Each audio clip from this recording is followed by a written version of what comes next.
How's it going, everyone? Daxellz here, and today we're actually going to be reacting to another internet historian video. This time we're reacting to the Curse of the Olympic Flame, and let's get straight into it.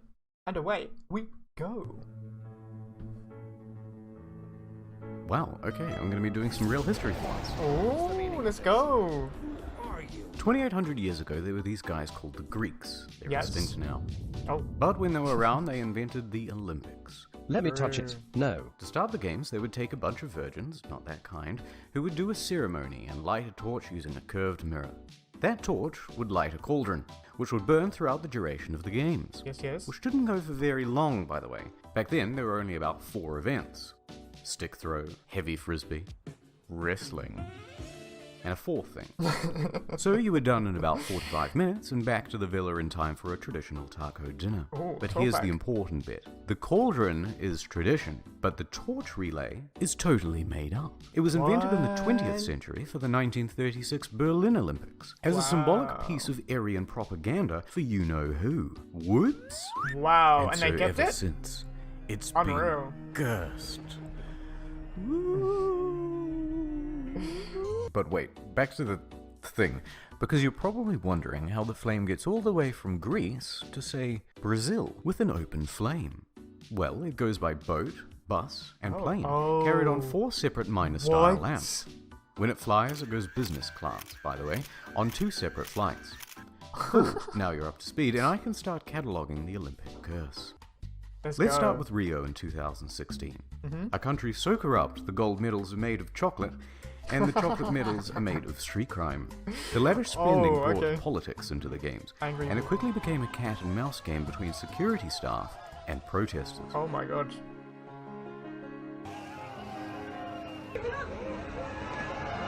Yo, they're trying to stop that torch. Oh my god.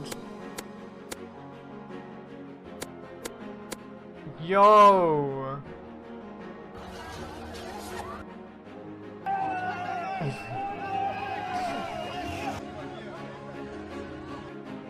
Pelos homens da Força Nacional. Nice flame. No flame. Oh! Oops a daisy. Okay, dude, this is actually cursed. Just stop. Stop. We don't need the torch. They also had a jaguar as a mascot, which got spooked, probably by the fire, and then attacked one of the soldiers. Jeez, bit me right in the face. They shot it. Dude, But this isn't the first instance of the Olympics killing animals. Seoul, 1988. To celebrate the occasion, they released 2,400 white pigeons into the stadium. A great idea on paper. But then comes the Olympic flame. And here's the big ceremonial... Oh no. they're all in the flame. People reported the smell of burnt pigeon for several days afterwards. No! In 2008, the curse came to Beijing. That's so bad, I'm Here's the sorry. route. Starting in That's Greece bad. with protests. Then in Kazakhstan, the Uyghurs. activists attempting to disrupt, although they got arrested and deported back to China. Turkey, more of the same type of protesters and more of the same type of arrests. You violated the law. Russia, protests. Then in Great Britain, the torch relay had to be detoured several times. By the time it was gone, there were over 70 arrests, and the mayor described the security team as a bunch of thugs. Also a protester with a fire extinguisher. France, more extinguishers and arrests. After 50 disruptions, they gave up and just hopped on the Why do bus and people left. try and do it? Argentina, the flame was attacked with water balloons. Tanzania, no problems. Oman, no problem. India, more protests. Thailand, more protests. Malaysia, more protests. Indonesia, more protests. Australia, more protests. Japan, more protests. South Korea, more protests. God. North Korea... Of course there were no protests in North Korea. Wow. Vietnam, protests. Hong Kong, protests. Macau, an arrest. And then finally to China, where the gods were so angry that the torch had made it, that an earthquake happened and 70,000 people died. Wow. Another thing that keeps going wrong with the torch relay is that they choose the wrong people to carry it. And then, when it arrives at the cauldron, it has a habit of going out. Montreal 1976 is considered the most disorganized Olympics ever. They had just finished building the stadium in time. Well, all except the roof.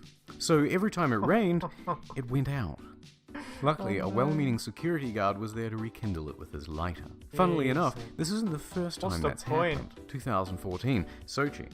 He gets about 5 minutes in, and then, whoops, it's gone out. So he marches over to this dude, who just gives it the old Montreal special. What's the point? They later had to douse it and relay it with the official flame. Also in Athens in 2004, the Unbelievable. official cauldron was snuffed out by a passing breeze. 2012, the London Games. A gust of wind blew out the flame during the opening ceremony in Olympia. Look at the panic on this woman's face. In London, the rafting team here has got splashed. Okay, dude. In Sydney in 2000, did they pick Sanic as their mascot? Protesters were there with a fire extinguisher, but failed. The ocean failed too. Okay. Oh, But what? your boy, Gust of Wind, did it again. Anyway, I think you get the point. Okay, yeah. That's about the end of the video. Except to say that it'll be interesting to watch out for Tokyo 2020. It promises to be one of the longest relays ever. He didn't know. He didn't know. Dap, dap, How dap, could he? dap, dap, dap, dap, dap. How could he? Nice to meet you.